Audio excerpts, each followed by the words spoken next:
J'ai vécu 10 jours avec un peuple indigène au Brésil et je te raconte mon intégration. Dans l'épisode précédent, j'étais allé voir un peuple indigène pour leur demander si je pouvais rester une semaine avec eux. Malheureusement, cela n'a pas été possible car c'était un site trop touristique. Mais heureusement, j'ai trouvé un peuple indigène dans une zone plus reculée qui a accepté ma demande. Ce peuple, c'est le peuple Patacho.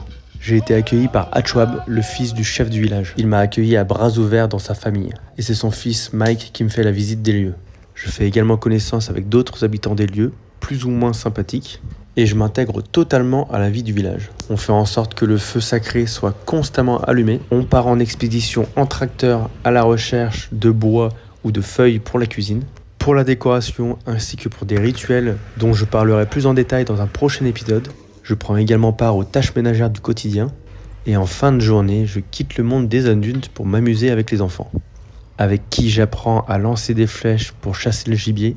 Et puis Coupe du Monde 2026 oblige, je montre mes talents de Mbappé sur la place du village, qui est un terrain d'herbe. Sans oublier le jeu favori des Brésiliens, le domino. Et pour me montrer leur gratitude envers ma visite, j'ai eu l'honneur de... Et c'est bon, me voilà, indigène, je me suis fait peindre la figure.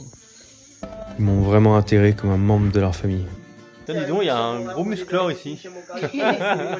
La musique étant une valeur très importante dans leur culture, j'ai même pu jouer de mon harmonica en faisant un duo avec Hachoui, le petit dernier de la famille. Et j'ai même eu droit à un concert privé durant l'anniversaire de Marilou, que je te laisse découvrir. Mais avant cela, n'oublie pas de t'abonner pour découvrir la suite de cette folle aventure.